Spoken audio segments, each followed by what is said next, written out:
অখণ্ড ভারতটাও তো এগুলো তত্ত্ব টোটালি বোকা জিনিস। উনি দাবি করলেন যে ভারত বাংলাদেশ বা রংপুর দখল করার কোনো চিন্তাও নেই, যেখানে গোবিন্দ প্রামাণিক যিনি বাংলাদেশে বসে বাংলাদেশের মাটিতে বসে অখণ্ড ভারতের স্বপ্ন দেখেন এবং তার পরিকল্পনা আছে এটা, আর সেই জায়গায় বসে ভারতের সরকার, বিজেপি সরকার এবং ভারত এটা স্বপ্ন দেখবেন না, এটা একটা হাস্যকর বিষয়। এই ভূমি আমাদের বর্তমান যে বাংলা ভূমি, এই বাংলা একটা পবিত্র ভূমি। এখানে অনুকূল ঠাকুর, হরি ঠাকুর, জগৎবন্ধু, বালক ব্রহ্মচারী, রাম ঠাকুর, দুর্গা প্রসন্ন, সমস্ত মহাপুরুষদের পবিত্র ভূমি এখানে। তো সেই জায়গাটুকু আমরা ছেড়ে যেতে চাই না। এই জায়গা যেন আগামী দিনে অখণ্ড ভারতের একটি অংশ হতে পারে, সেই জন্য আমাদের প্রার্থনা। ভারতের দখল করার অতীত ইতিহাস আছে, সিকিম দখল করেছে ভারত, হায়দ্রাবাদ ভারত দখল করেছে। সুতরাং আমরা বাংলাদেশে কিভাবে একেবারে নিশ্চিন্তে ঘুমাবো যে বাংলাদেশে ভারতের সেই পুরনো অভ্যাস যে পরিবর্তন হয়ে যাবে, ভারত যে একেবারে দুধে দেওয়া তুলসী পাতা হয়ে যাবে, এটা ভাবার কোনো সুযোগ নেই। আমাদের ঘড়িরা আসছে ভারতের বাইরে থেকে, সুলতান মাহমুদ আসছে ভারতের বাইরে থেকে। ভারত তো হিন্দুদেরও পূর্বপুরুষের ঠিকানা না। ভারত হিন্দু কোথা থেকে আসছে? এটা তো হিন্দুদের ঠিকানা না। আপনাদের হিন্দু ধর্মের আর্য সম্প্রদায় বলবেন, আর্যরা কোথা থেকে আসছে? ইতিহাস কি বলে? আপনারা মধ্য এশিয়া থেকে আসছেন, আপনারা পারস্য থেকে আসছে তারা। ভারতে এটা হিন্দুদের কর্তৃক কোনো ঠিকানা না, ভারতের ভূমি না এটা। আপনি ভুল তথ্য দিচ্ছেন। যদি মুসলমানদেরকে যদি বলেন বহিরাগত, সেই একই যুক্তিতে ভারতে হিন্দুরাও বহিরাগত। গোবিন্দ দাদা আপনি যেই যুক্তিতে বলছেন যে ভারতে মুসলমানরা বহিরাগত, সেই একই যুক্তিতে ভারতে হিন্দুরাও বহিরাগত। না না, ভারতে ছিল কারা? ভারত কি মানে ফাঁকা ভূমি ছিল? ভারতে হিন্দু ধর্ম ছিল। ভারতের অতীত ইতিহাস কি বলে? আর্যরা ছিল। আর্যরা কোথেকে আসছে? আর্য তত্ত্ব, এটা ইংরেজদের তৈরি করা তত্ত্ব। এই তত্ত্ব আমাদের মহাভারত। আমি আগেই বলেছি আপনি কবিতার মতো সাজায় গুজায় আপনি সুন্দর করে আপনার বক্তব্য উপস্থাপন করতে পারেন। রামের জন্ম ভারতে, শিবের আবির্ভাব ভারতে, কৃষ্ণের জন্মস্থান ভারতে, মুসলমানের জন্ম ভারতে, তাহলে আপনি তাকে বহিরাগত বলবেন কেন? যে মুসলমানের জন্ম ভারতে, যে মুসলমানের জন্ম হয়েছে ভারতে, তাদেরকে আপনি বহিরাগত বলবেন কেন? আমরা মানে মুসলিমরা, আমি বলছিলাম মুসলিমদের যারা চেতনা নিয়ে আসছে, সেই চেতনা আসছে আরব থেকে। তারা আজকে যেটা মানে করে এখনো আপনি দিনে 5 বার প্রার্থনা করছেন আরবের দিক তাকায়। আপনি কিন্তু এই বাংলা ভূমির কিসের উপরে আপনার আস্থা কম? আপনি আরবের দিকেই করতেছেন।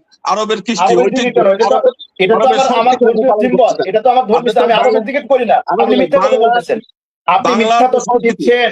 গোবিন্দ ভাই, আমি আরবের দিকে করি না, আমি আরবের দিকে ইবাদত করি, আমি তো আমার কিবলার দিকে করি। আপনি আরবের দিকের কথা কেন বলছেন? আমি তো আরবের দিকে কিবলা করি, আমরা কিবলার দিকে বলি। আমার কোরআন বলছে ফাওয়াল্লি ওয়াজহাকা শাতরাল মাসজিদুল হারাম, আমি মসজিদ হারামের দিকে বসে আমি ইবাদত করি। আপনি ভুল তথ্য দিচ্ছেন কেন? আমি আরবের দিকে বলি ইবাদত করি না। আমরা কোন রাজাকার ছিলাম না, আলবদর ছিলাম না, আলথাম ছিলাম না। এরপরেও আমাদের সম্পত্তি কেড়ে নিয়েছে। দুই ধরনের, একটা হলো পাকিস্তানি রাজাকার, একটা ভারতীয় রাজাকার। যারা 71 সালে যারা ঢাকা বাংলাদেশের বিরুদ্ধে গিয়ে পাকিস্তানের পক্ষে কথা বলেছে, তারা হলো 71-এর রাজাকার। 2026 সালে বসে যারা ঢাকায় ঘুমাইয়া ভারতের দিল্লির স্বপ্ন দেখে, তারা ভারতীয় রাজাকার। রাজাকার দুই ধরনের আছে। আচ্ছা ঠিক আছে, রাজাকার তাহলে হিন্দুদের যদি ওইভাবে ধরেন, সে রাজাকার বাংলাদেশে যারা এখন ক্ষমতায় বসে প্রত্যেকেই যায়, হাসিনা যায় দিল্লিতে যায় পড়ে আছে। রাজাকার তো আপনার সম্প্রদায়ের মানুষ এখন রাজাকার, আমরা তো ওইখানে না। আমাদের গোবিন্দ দাদা যে অখণ্ড ভারতের যে তথ্যটা দিয়েছেন, এটা আংশিক সত্য, আংশিক সত্য না। উনি সপ্ত মহাদেশের কথা বলেছেন। ওনার যে বক্তব্য আমাদের কাছে আছে, উনি এই বক্তব্যের ভিতরে স্পষ্ট ভাবেই বলছেন এই বাংলার কথা। এই বাংলাকে উনি গিলবেন, সেখানে উনি কারণ দর্শাইছেন, এখানে ওনাদের পূর্বপুরুষরা ঘুমায় আছে ইত্যাদি ইত্যাদি। এই জন্য ওনার বাংলাকে অখণ্ড ভারত করতে হবে। কাজেই আমি আগেই বলেছি যে গোবিন্দ দাদার সবচেয়ে বড় ক্রেডিট হচ্ছে কবিতার মতো তিনি মিথ্যা বলতে পারেন এবং তিনি একটা ধর্মীয় আবহ তৈরি করে চমৎকার ভাবে সেটাকে বলতে পারেন, যার ওনার বক্তব্যটা সঠিক নয়।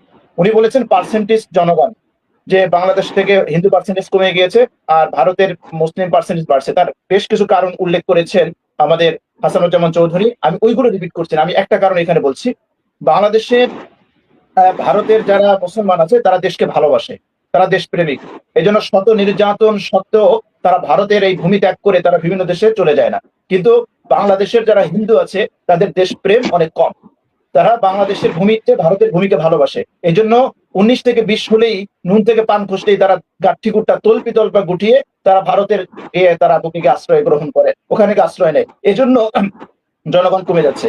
জনসংখ্যা কেন কমে যাচ্ছে সেটা তো আপনাদের ধর্মগ্রন্থই ব্যাখ্যা আছে। আপনারা পুনর্জন্মে বিশ্বাস করেন, আপনারা বিশ্বাস করেন যে এই জন্মে পাপ টাপ করলে ওই জন্মে বিড়ায় বিলাই কুত্তা এগুলো হয়ে জন্ম নেবে। তো হতে পারে সেটা যে এই জন্মে আপনারা পাপটা বেশি করে করতেছেন, এই জন্য আপনাদের জন্মহার হয়তো কমে যেতে পারে, যেটা আপনাদের ধর্মীয় বিশ্বাস, এটা আপনাদের ধর্মীয় বিশ্বাস থেকে আমরা বললাম। সুতরাং এই ধরনের কথা খোলা যুক্তি দিয়ে আপনি আসল সত্যটাকে আড়াল করতে পারবে না। মসজিদ ভাঙা হচ্ছে, মসজিদ যেটা ভাঙা হচ্ছে ভারতে, এটা এখন আর লুকানোর মতো কোনো জায়গা নেই। এটা লুকানোর মতো কোনো জায়গা নাই, লুকানোর মতো কোনো বিষয় নেই। এটা দেবালোকের না স্পষ্ট, সূর্যের মতো স্পষ্ট, গোটা বিশ্ব এটা দেখছে। আপনারা বাবরি মসজিদ ভাঙছেন, ভারতের মসজিদগুলো কিভাবে বুলডোজার দিয়ে গুড়িয়ে দেওয়া হচ্ছে, কিন্তু কথা ছিল যে বাংলাদেশের কয়টা মন্দির ভেঙে সেই জায়গায় মসজিদ করা হয়েছে। কিন্তু আপনি বিভিন্ন উদাহরণ টানলেন যে অমুক জায়গার জমি, অমুক জায়গার জমি। আপনি যদি জমি বিক্রি করে চলে যান, আর কোনো মুসলমান যদি সেই জমি ক্রয় করে, মুসলমান যদি জমির মালিক হয়ে যায়, তাহলে সে মুসলমান তার জমিতে কি করবে না করবে সেটা তার ব্যক্তিগত ব্যাপার, সেটা তার ব্যক্তিগত ব্যাপার। সে তার জমিতে সে ইচ্ছে হলে বাড়ি বানাবে, ইচ্ছে হলে অমুক বানাবে, তমুক বানাবে। কিন্তু আপনি জমি বিক্রি করে গিয়ে আবার সেই জমির মালিকানা দাবি করা, এটা ভারতের হিন্দুদেরও একই স্বভাব। এই জন্য মসজিদ নির্মাণের জায়গায় তারা এখন রাম মন্দির সেখানে খুঁজে খুঁজে, রামের মূর্তি খুঁজে মসজিদগুলো ভাঙতেছে।